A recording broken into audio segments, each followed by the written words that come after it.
리플이 비트코인보다 더 큰 인생 역전의 기회를 제공한다고 보고 계신가요? 네, 저는 그렇게 보고 있습니다. 뭐 리플 같은 경우는 사실상 한국에서는 리또 속이라고 하죠. 정말 많은 개인 투자자들이 포기하고 힘들어하고 이런 과정이 있었었는데 그 차트적 관점을 좀 시기열을 길게 한번 보면 XRP는 또 지독하게 눌려 있다는 걸 충분히 알 수가 있거든요.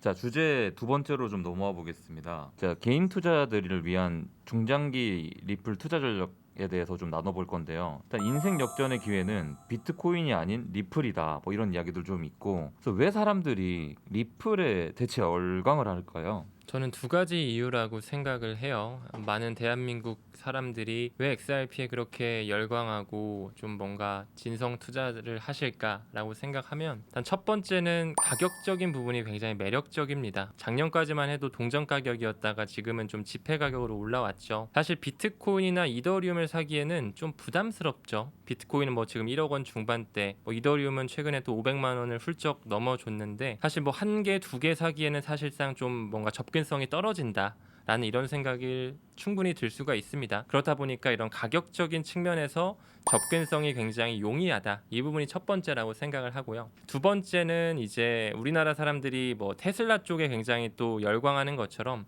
정말 그런 내재 가치, 펀더멘탈 쪽에 공부를 하셔서 진정성 있게 투자하시는 분들이 많기 때문에 XRP에 또 그만한 열광하시고 또 팬층이 있으시고 이제 미국에서는 XRP 아미라고도 하거든요. 그런 층들이 한국에서도 많아진 게 아닐까라고 생각을 해요. 그래서 저는 제 유튜브 채널에서도 우리 구독자님들이 정말 똑똑하시고 진정성 있게 학습하시는 분들이 많기 때문에 이렇게 또 XRP에 진심으로 투자를 한다라고 저는 그렇게 이해를 하고 있습니다. 그리고 또 제 개인적인 생각으로는 이러한 이유도 있는 것 같아요. 이제 과거에 리플이 말도 안 되게 올랐잖아요. 네. 혹시 또 그런 영광이 오지 않을까라는 그 마음의 기대감도 있는 것 같거든요. 그 영광은 혹시 언제 찾아올까요? 저는 사실 올해 하반기도 너무 좀 기대하면서 바라보고 있고 이제 이번 사이클이 이제 어떻게 보면 내년까지 이어질 거라고 생각은 하는데 이 네 번째 반감기 사이클 자체가 이 XRP에 있어서는 정말 제 책 제목처럼 리플 빅뱅이 한번 좀 떠오르는 그런 시기가 한번 오지 않을까 생각을 하고 있습니다. 그리고 돈봉라님께서 말씀 주신 것처럼 채널 구독자님들의 연령대를 보면 대부분 이제 코인 투자라고 한다면 대부분 20, 30대가 많을 것 같아도 정말 신기한 게 5, 60대 분들이 많으시거든요. 왜 그럴까에 대해서 한번 진지하게 고민해 봤어요. 어떻게 이렇게 저희 부모님 세대들이 이렇게 코인 투자를 하실까 생각했을 때 그분들은 2000년대 초반에 그 닷컴 버블을 경험했던 정말 인터넷이 생기고 나서 옥석 가리기가 끝나고 모바일 혁명, 스마트폰 혁명을 실제로 다 체감하셨던 그런 세대시잖아요. 그렇기 때문에 그들은 하나의 촉이 좀 있지 않을까. 이제는 그런 3차 산업혁명, 정보화 시대 이 다음으로 넥스트 시대로 인공지능과 이 크립토 산업에 대한 엄청난 어떤 펌핑이 올 거라는 걸 좀 직감을 하셔가지고 이 코인 산업에, 코인 투자 이 섹터에 들어온 게 아닐까 이런 생각도 좀 같이 들었던 것 같습니다. 그러니까 앞으로 리플이 기다리고 있는 상승 모멘텀들은 혹시 어떤 것들이 있을까요? 네, 사실 너무나 많다라고 좀 일단 먼저 네. 말씀드리고 싶은데 일단은 뭐 아직까지도 끝나지 않은 리플과 SEC의 소송 정말 뭐 4년 반이 넘어버렸습니다. 이제는 좀 올해 하반기 안에는 완전히 합의하는 스탠스가 나올 거라고 생각을 해요. 그리고 이제 최근에 하원에서 통과된 클래리티 법안, 이 fit 21 법안의 연장선이죠. 암호화폐 70%가 증권이 아닌 상품이다라고 하는 그 명확한 규제 가이던스와 함께 XRP도 이제 완전한 규제에 대한 명확성을 좀 가져가는 시기가 올해 하반기 아마 이제 뒤따라 올 거라고 생각하고요. 무엇보다도 그와 함께 나올 수 있는 가장 큰 대형 호재는 현재 비트와 이더가 가지고 있는 현물 ETF가 되겠죠. 지금 현재 뭐 비트와이즈라든지 카나리 캐피털, 위즈덤 트리 등등 많은 자산 운용사에서 XRP 현물 ETF를 신청을 해놓은 상태인데 SEC가 계속 뒤로 미루고 있습니다. 하지만 결국에는 승인이 날 거라고 생각을 하고 무엇보다 세계 최대 자산 운용사인 블랙록에서 신청을 해줘야지만 승인이 나지 않을까. 그래서 완전한 소송에 대한 마무리가 먼저 좀 끝나주고 나서 클래리티 법안 통과 후에 블랙록이 좀 이거 현물 ETF 신청하는 움직임 그리고 마지막 올해 연말 뭐 늦으면 내년 1분기 정도에 XRP에 대한 현물 ETF가 뚫리지 않을까라는 이런 많은 호재거리가 좀 남아있다 이렇게 말씀드릴 수 있을 것 같네요. 그리고 이제 작가님이 그 말씀하시는 것 중에 인생 역전의 기회는 비트코인이 아니라 리플이라고 얘기를 좀 해주시는데 리플이 이제 비트코인보다 더 큰 인생 역전의 기회를 제공한다고 보고 계신가요? 네, 저는 그렇게 보고 있습니다. 뭐 네. 리플 같은 경우는 사실상 많이 에너지가 응축되어 있는 디지털 자산이다라고 표현하고 싶어요. 비트코인과 이더리움도 앞으로 더더욱 많은 큰 부의 창출이 있겠지만 XRP는 그동안 약 7년 반 정도 에너지를 응축해 왔던 그런 눌림의 시기가 있었습니다. 한국에서는 릿도 속이라고 하죠. 리플의 또 속냐라고 하는 약칭이 나왔을 정도로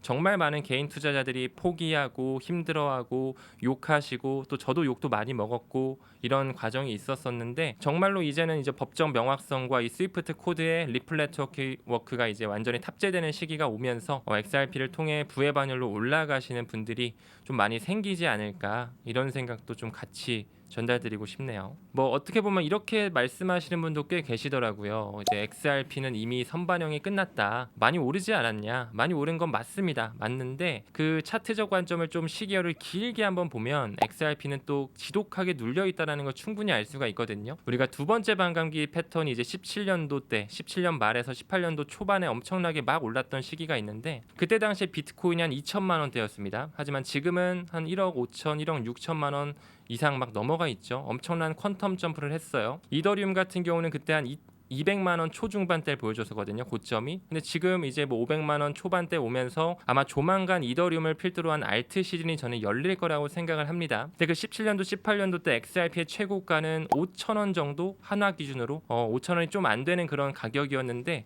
아직까지도 그 17년 18년도의 고점을 못 넘기고 있다라는 거죠. 그만큼 많이 에너지가 응축돼 있고 실제로 차트를 길게 보면 삼각 수렴 패턴을 하고 있다. 라는 부분에 있어서 일단 뭐 비트코인 이더리움보다 충분히 큰 퀀텀 점프가 나올 수 있지 않을까라고 좀 생각하고 있어요.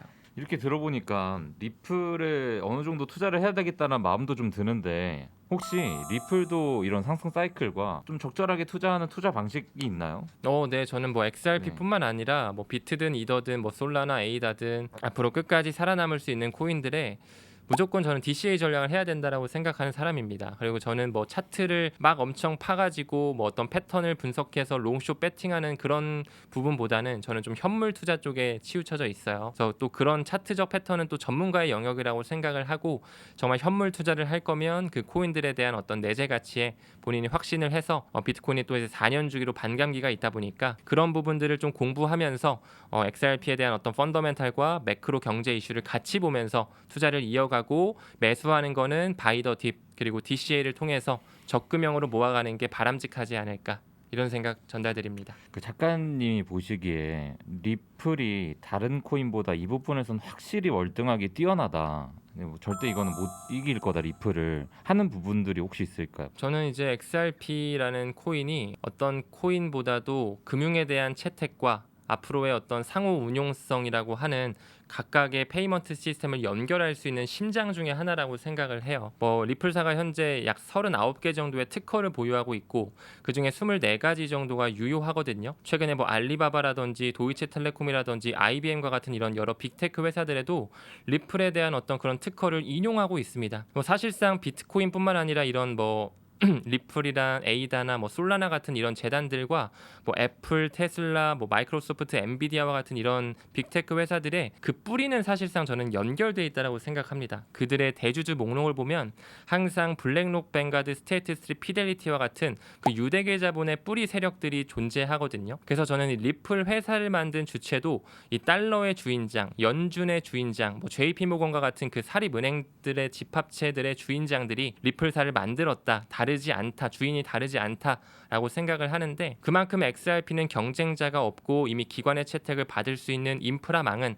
다 만들어 놨다라고 저는 생각을 해요. 그래서 이제는 정말 그 트리거 포인트로서 소송에 대한 마무리와 현물 ETF가 뚫리면서 기관의 자금들이 물밀듯이 들어올 것이고 또한 여러 가지 파생 상품들이 들어오면서 XRP가 가치 반영이 될 수 있지 않을까. 또 스위프트가 지금 준비하고 있는 ISO 20022 표준과도 궤를 같이 하고 등록 관리 그룹으로 리플 네트워크가 들어가 있기 때문에 앞으로 XRP는 경쟁자 없이 더더욱 유틸리티가 커질 수 있는 환경이 조성될 것이다 라고 좀 생각하고 있고, 마지막으로 한 가지만 더 덧붙이자면 리플사가 지금 보유하고 있는 스탠다드 커스터디로서 연준의 마스터 계좌를 신청했는데 최근에 백악관에서 크립토 정책 보고서가 나왔거든요. 거기서 약간의 힌트가 좀 나왔습니다. 이제 앞으로 우리는 은행에 대한 리스크를 줄이기 위해서 암호화폐에 대한 회사들이 은행 인가를 신청하는 것을 받아줄 것이다. 또한 연준도 평판 리스크라든지 디뱅킹 문제를 해결하면서 이 크립토 자산을 받아들일 것이다. 이런 식의 내용이 써져 있는데, 결국에 리플사가 신청한 연준의 마스터 계좌가 승인되게 된다면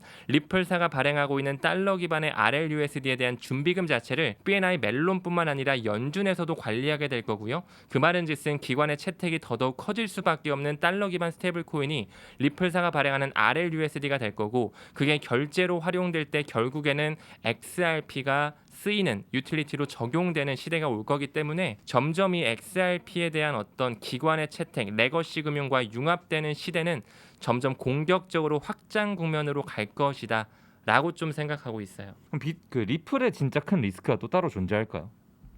물론이죠. 뭐 투자를 할 때 당연히 저는 돈봉나님 말씀 주신 것처럼 리스크가 없는 투자는 없다라고 생각해요. 정말 그 리스크를 감수하지 않고 싶었다면 그냥 은행에 적금을 넣어야겠죠. 근데 사실상 은행에 적금을 넣는 것도 은행이 정말 도미노 파산 돼가지고 금융 위기가 와가지고 은행이 파산할 수도 있는 리스크가 또 있는 거고, 그렇다고 한다면 뭐 장롱 밑에다가 내가 현금을 숨겨놓는다? 도둑이 될 수 있는 리스크가 또 있는 거거든요. 한마디로 리스크가 없는 투자는 저는 아예 없다라고 생각하는데, 그렇기 때문에 뭐 XRP에 대한 리스크도 당연히 존재하죠. 뭐 정말 리플사를 못 믿겠다. 어떻게 보면 하나의 스타트업이니까. 뭐 브래드 갈링하우스가 과거에 대한민국의 새로운 기술의 CEO 맞지 않았었냐, 닷컴 버블 때 그 사기꾼 아니냐, 뭐 이런 식으로 생각해 버리면 사실 투자하기는 어렵겠죠. 하지만 리플사가 세계 경제 포럼과 손을 잡고 있고, 과거부터 연준과 신속결제위원회라고 하는 페스터 페이먼트 카운실을 만들어서 과거부터 DLT와 ILP라고 하는 그 기술을 협력을 해서 새로운 결제 파이프라인을 만드는 그 과정 속에 있다라는 걸 알고, 현재 스위프트가 ISO 2002라고 하는 표준을 받아들이는데 거기와 리플과 연관성을 안다거나, 그들이 가지고 있는 특허가 금융 세력에서 XRP를 가지고 있어야 될 수밖에 없는 금 본위제에 대한 가능성이 열려 있다거나, 뭐 금융 세력들과의 리플 네트워크 거버넌스를 통해 이미 뭐 스탠다드 차타드뿐만 아니라 뱅크 오브 아메리카와 같은 미국의 금권 세력들과 파트너십 관계, 뭐 이런 걸 공부하면 사실 또 반대로 엄청 또 추종할 수 있게 되겠죠. 그래서 어디 쪽에 무게추를 두느냐에 따라서 이제 코인에 대한 어떤 본인의 마인드셋이 달라질 것 같은데, XRP 수량 뭐 많은 건 맞지만 저는 결국에는 이 스위프트망과 연결성을 가져갈 때 1000억 개는 부족하기 때문에, 그렇기 때문에 리플의 CTO인 데이비드 슈워츠가 1991년부터 이제 또 DLT라고 하는 새로운 분산형 컴퓨팅 시스템인 특허를 만들었고, 비트코인 다음으로 리플 원장이라는 걸 만들었을 때 그가 이제 하위 단위라고 하는 드랍 단위 100만 분의 1로 쪼개지는 그걸 괜히 만들어 놓지는 않았을 거다. 저는 좀 이렇게 보고 있어요. 혹시 그 제2의 리플이 나올 확률이나 이런 건 없나요? 저는 없다고 봅니다. 네, 저는 없다고 보고, 나오더라고 하더라도 지금 리플이 지위를 너무 공고히 다져놨기 때문에 이길 수도 없다. 사실 저는 뭐 조금 음모론자로 느껴지실 수 있을 것 같은데, 그 비트코인의 반감기 사이클이라든지 XRP를 만든 세력 자체가 그 과거 독일의 이제 유대계 자본에서 시작이 됐잖아요. 로스차일드 가문으로부터 그들이 이제 영국 파운드화로 세계를 지배했다가 영국과 유럽을 완전히 제패하고 미국으로 건너와서 지금 이제 계속 돈 넣고 돈 먹기를 통해 달러 기반으로 한 실물 경제를 계속 연준을 통해서 지배해 왔는데, 이제는 그 세력들이 저는 비트코인, 이더리움, XRP와 같은 이런 재단들을 만들어서 새로운 패러다임으로 가고 있는 과정이라고 봐요. 그래서 결국에는 XRP를 그들이 설계했기 때문에 XRP를 적대할 수 있는 경쟁자는 없다라고 보는 것도 있습니다. 그거에서 제가 음모론이 아닌 거라는 근거를 조금만 제가 해드리면은, 네네. 뭐 여기서 크게 오픈은 못하지만 그 블록체인 씬으로 들어가려고 되게 노력했던 분들이 좀 계세요. 네. 실제로 그분들이 그 당시 때 15년도 뭐 16년도 그때 한 1000억 정도 들고 그런 곳을 찾아가서 우리도 투자하겠다, 뭐 거래소 인수라든지 거래소 지분이라든지 이런 얘기를 했었는데, 그 디지털 크런치 그룹이라고 하죠. 디지털 커런시 그룹. 네. 거기에서 정말 충격적인 메일이 왔어요. 오, 네. 뭐예요? 너는 유대인이 아니다. 와. 근데 이거는 싫어요. 왜냐면 지금 만들고 있는 이 자산을 세팅해 놓은 사람들은 다 유대인은 맞아요. 네. 실제로 그 사람들이 1년에 한 번씩 그런 모임을 가지고 있고, 그곳에 가면 거의 90%가 유대인이고 음. 작가님이 생각하는 게 음모론이라고 누가 할 수 있지만 어느 정도 타당성이 있는 얘기다. 뒷받침해 주셔서 네. 너무 감사합니다. 네, 그래서 네, 저도 이 돈봉나님 말씀 주신 것처럼 이 디지털 커런시 그룹 있잖아요. 네. DCG 그룹에 초점을 좀 맞추려고 하는 것 같아요. 그들이 어디에 초기부터 투자했고 그 자회사로 있는 그레이스케일의 포트폴리오에 어떤 코인들이 담겨져 있고 이런 걸 보면서 이 코인 한번 공부해 볼까? 이거 ETF 가능성 있겠는데 미국 기반의 코인이네. 기관 채택 이미 많이 받았네. 이런 것들을 좀 보면서 네. 투자하는 것 같아요. 되게 네. 저합리적인 투자라고 보는 게 네. 저희들한테 어떻게 투자해요 되게 많이 물어보잖아요. 저는 저 인사이트도 좋겠지만 그냥 유명 VC들 따라가라. 그 중에 하나가 그레이스케일이잖아요. 네. 그들이 담아놓은 이유가 있을 거니까 맞습니다. 좋은 것 같습니다. 네, 감사합니다. 네.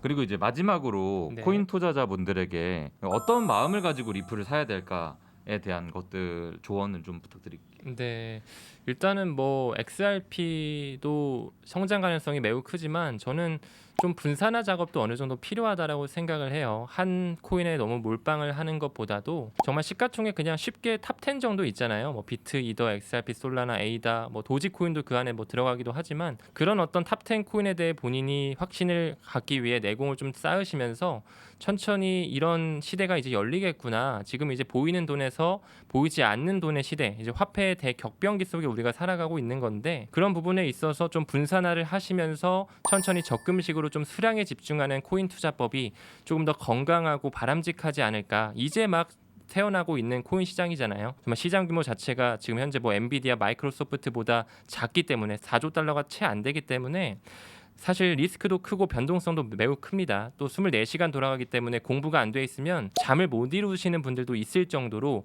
정말 본인이 뭐 누가 좋대, 이 유튜버가 추천해 줬어라고 해서 투자하는 게 아니라 이런 코인에 대한 비전이 무엇인지에 대해서 좀 정확히 아시면서 좀 보수적으로 접근을 하시는 그런 건강한 투자법을 꼭 적용하시길 바라겠습니다. 네, 감사합니다. 그럼 네. 다음 주제로 넘어가 보겠습니다. 네, 고맙습니다.